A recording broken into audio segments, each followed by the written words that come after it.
Tuhan sertamu. Inilah Injil Yesus Kristus menurut Santo Lukas. Dimuliakanlah Tuhan.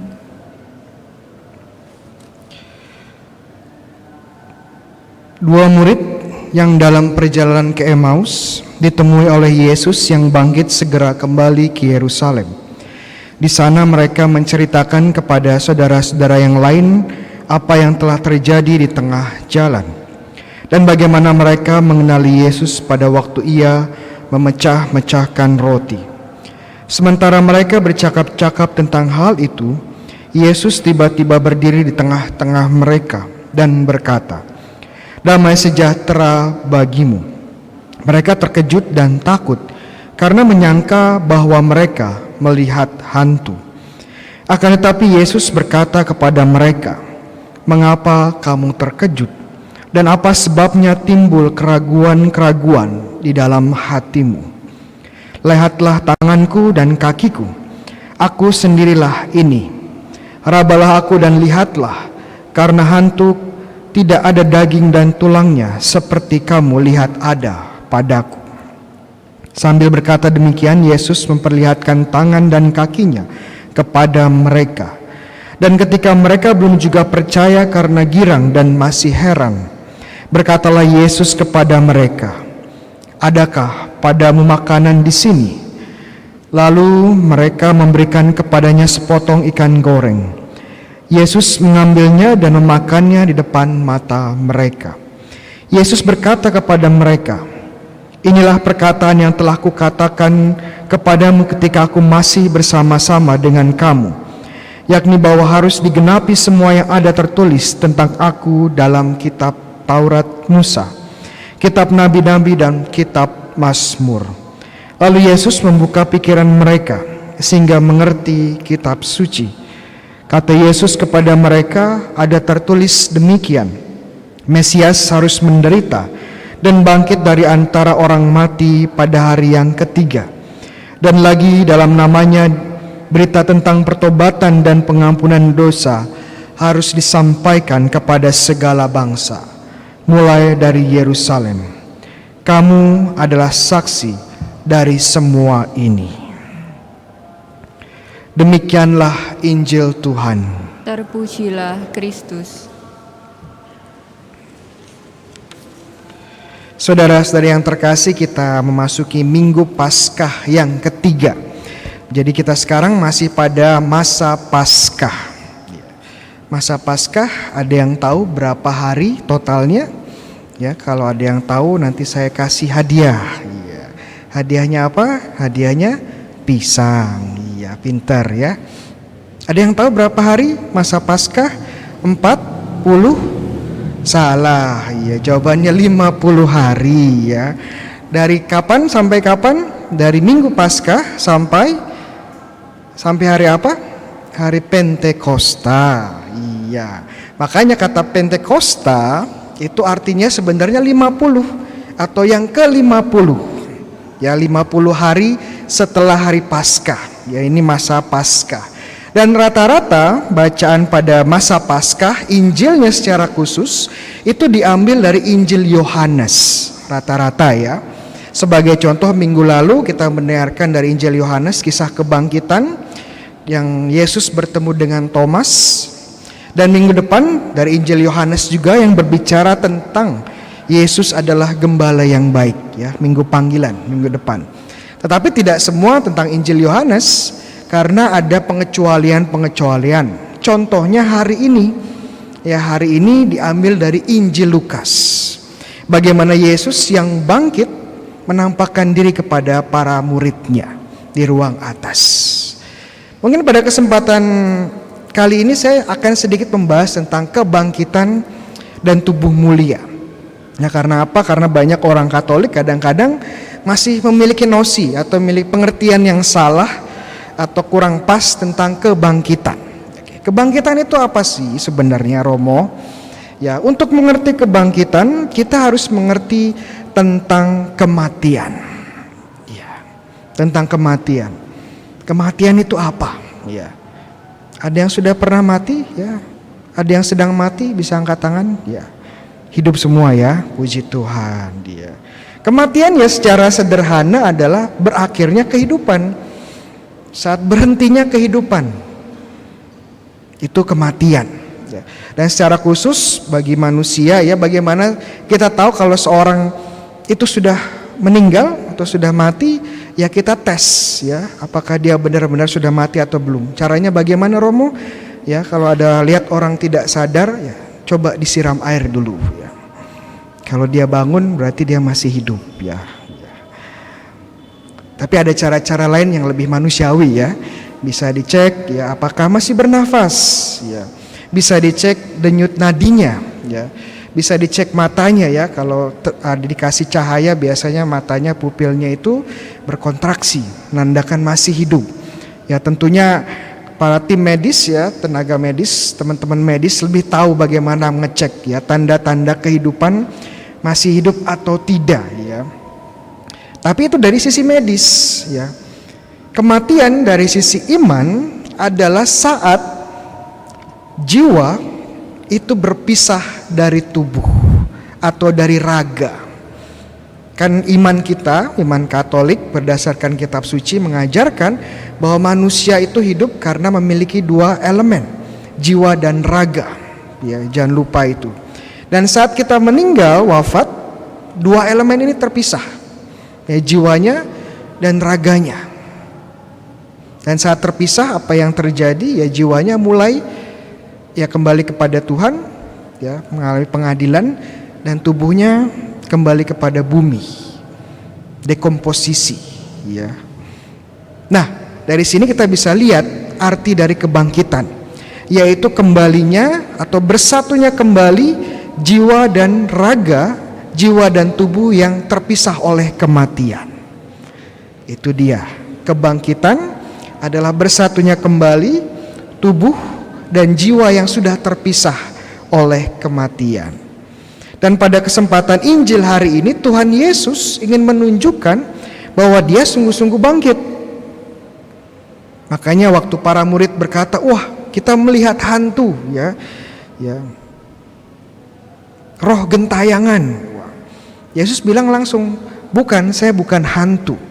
Kenapa? Karena saya punya tubuh. Tidak hanya rohnya, tidak hanya jiwanya saja. Kemudian Yesus bilang kepada para murid, silakan cek luka-luka saya. Kenapa tubuhnya perlu ada luka dan dicek? Karena Yesus ingin menunjukkan bahwa ini adalah tubuh yang sama dengan tubuhnya yang disalib. Yang hadir depan mereka, para rasul, itu sungguh Yesus, bukan penipu. Bukan Romo Bayu, ya. Bukan Romo Adrian. Tapi sungguh Yesus yang disalib, dikuburkan, bangkit dan menemui para murid. Dan Yesus pun minta makan, ya bukan karena Yesus lapar, ya tidak, tapi membuktikan bahwa tubuhnya sungguh hidup dan dapat melakukan aktivitas orang-orang yang hidup, ya seperti makan, minum, bernafas. Ya, jadi sungguh Yesus hidup kembali, bangkit dengan tubuhnya yang sama. Kemudian pertanyaan yang lebih menarik ya, Romo, apa bedanya kebangkitan Yesus dengan kebangkitannya Lazarus? Kenal Lazarus ya? Lazarus tetangga sebelah, bukan ya? Kalau kita kembali ke Yohanes 11, Yesus itu membangkitkan saudaranya siapa? Lazarus, saudaranya siapa? Ada yang tahu? Pisang dua, Maria dan Marta. Iya, pinter-pinter ya umat RM ya. Maria dan Marta ini di Yohanes 11 wafat dan sudah dikubur, dan Yesus bangkitkan Lazarus ini. Pertanyaannya, apa bedanya kebangkitan Yesus dengan kebangkitan Lazarus? Kebangkitan Lazarus ini yang disebut dengan istilah teknis resuscitatio ya, bahasa Latin ya. Yang artinya ya dia bangkit dari kematian, tapi akhirnya dia akan mati lagi. Dia akan menjadi tua, dia sakit lagi, dan akhirnya ya mati, wafat kembali. Berbeda dengan yang namanya Yesus. Kebangkitan Yesus itu istilah teknisnya resurrectio dalam bahasa Latin ya. Kalau dalam bahasa Yunani adalah anastasis. Mungkin ada yang namanya Anastasia di sini ya. Arti kata Anastasia itu dari kata anastasis, kebangkitan. Bedanya apa? Yesus bangkit dan tidak akan mati lagi. Ini yang membedakan ya, dengan kebangkitan Lazarus dengan kebangkitan Yesus. Yesus bangkit jaya, tidak akan mati lagi. Dan ini kabar gembira buat kita semua. Kenapa? Karena kalau kita ikut Yesus, kita juga akan mengalami kebangkitan. Tubuh kita akan dibangkitkan pada akhir zaman, ya, dan tubuh yang mulia yang tidak akan mati lagi. Romo, akhir zaman kapan sih? Ya, saya nggak tahu ya. Kalau Bapak nanti masuk surga ya bisa tanya Tuhan Yesus, kapan ya Tuhan? Bisa nanti WA saya jawabannya apa. Saya juga tidak tahu. Dan pada akhir zaman semua menerima tubuh yang mulia. Ini yang disebut sebagai tubuh mulia. Tapi jangan curi start ya. Karena pengen tubuhnya seganteng dengan Romo Bayu gitu ya. Bangkit duluan ya. Ngambil tubuhnya Romo Bayu ya. Nggak bisa. Kita hanya mendapatkan kembali tubuh kita. Apa sih yang spesial dari tubuhnya Yesus yang bangkit ini, yang disebut sebagai tubuh mulia? Ya, ada beberapa hal yang spesial. Ya, pertama, tubuh yang mulia ini yang akan kita juga dapatkan pada pengadilan terakhir atau pada akhir zaman adalah tubuhnya adalah tubuh yang sempurna ya, fisik yang sempurna. Jadi tubuh yang staminanya paling bagus, tubuh yang tidak ada cacatnya, tubuh yang paling ganteng, yang paling cantik ya. Jadi kalau teman-teman di sini merasa iri dengan Romo Bayu, kok Romo Bayu ganteng saya enggak ya, jangan khawatir ya. Pada akhir zaman ya, teman-teman mendapatkan tubuh yang paling ganteng. Selain itu juga tubuh yang mulia tidak akan merasakan penderitaan lagi, tidak akan sakit lagi, tidak akan menua lagi. Apalagi Romo, yang ketiga, tubuh mulia ini ya tidak akan dipengaruhi lagi oleh hukum-hukum alam. Hukum gravitasi ya, hukum apa lagi, elektromagnetik ya, segala macam ya. Sehingga tubuh mulia ini terlepas dari ruang dan waktu. Makanya tubuh Yesus bisa hadir di dalam ruang yang terkunci secara tiba-tiba. Ya, bisa pindah dari satu tempat ke tempat lain dengan sekejap mata kemanapun dia mau. Dan keempat ya, belum terakhir adalah tubuh mulia ini bisa berubah wujud. Makanya dalam kisah kebangkitan kadang-kadang mereka nggak kenal Yesus, karena Yesus sepertinya berubah mukanya. Tapi tidak hanya berubah secara mukanya saja, tapi seluruhnya bisa berubah menjadi bentuk yang lain. Contoh paling konkret apa? Tuhan Yesus tubuh mulianya bisa berubah menjadi roti dan anggur. Di dalam Ekaristi yang kita terima itu tubuh Yesus. Ya, bukan simbol, bukan lambang, bukan sekedar imajinasi, bukan, tapi sungguh tubuh Kristus. Tapi tubuh Kristus yang mulia. Tubuh Kristus yang bangkit, yang dapat berubah wujud menjadi roti dan anggur. Jadi ini sungguh tubuh Kristus dalam Ekaristi. Apalagi yang paling penting menurut saya, tubuh mulia itu kekal, tidak akan mati lagi. Sehingga ini akan terus sampai kehidupan kekal. Di surga kita pun akan bersama dengan tubuh kita. Kabar gembira buat kita semua. Kenapa sih Tuhan ingin kita tubuhnya bangkit lagi ya? Kenapa demikian? Enggak cukup dengan jiwanya ya. Kenapa iman Katolik mengajarkan kebangkitan badan? Ya, kalau kita bandingkan dengan agama lain tidak ada seperti ini. Kenapa Tuhan ingin kita bangkit ya dan masuk surga dengan tubuh kita? Jawabannya kembali ke perjanjian lama. Saat Tuhan menciptakan dunia dan menciptakan manusia dengan tubuhnya, Tuhan bilang apa? Bilang keren ya, bukan ya. Bilang mantul, bukan ya. Bilang sangat baik, iya. Saat melihat manusia dengan tubuhnya ya, jiwa dan raga, Tuhan bilang sangat baik. Dan tidak hanya bilang sangat baik, Tuhan pun memberkati manusia, termasuk tubuhnya. Dan kemudian saat kita dibaptis, Santo Paulus mengingatkan bahwa kita adalah bait Allah Roh Kudus. Jadi kita bisa lihat betapa luar biasanya tubuh kita ini. Sudah sangat baik diciptakan, sudah diberkati Tuhan dan menjadi bait dari Roh Kudus. Dan Tuhan tidak mau tubuh yang luar biasa ini hancur oleh kematian. Hilang begitu saja, tidak mau. Makanya Tuhan ingin membangkitkan suatu karyanya yang luar biasa, yakni manusia dengan tubuhnya. Sehingga di surga nanti kita akan melihat hal-hal baik, termasuk tubuh kita, tubuh mulia kita.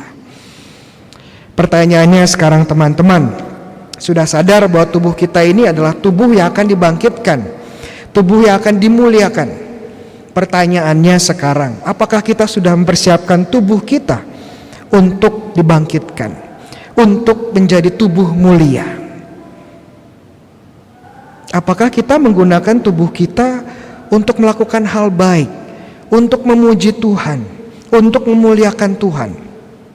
Atau sebaliknya, kita malah menghancurkan tubuh kita dengan gaya hidup yang tidak sehat, ya, dengan melakukan dosa. Dosa itu menghancurkan tubuh loh. Contoh sederhana, kerakusan.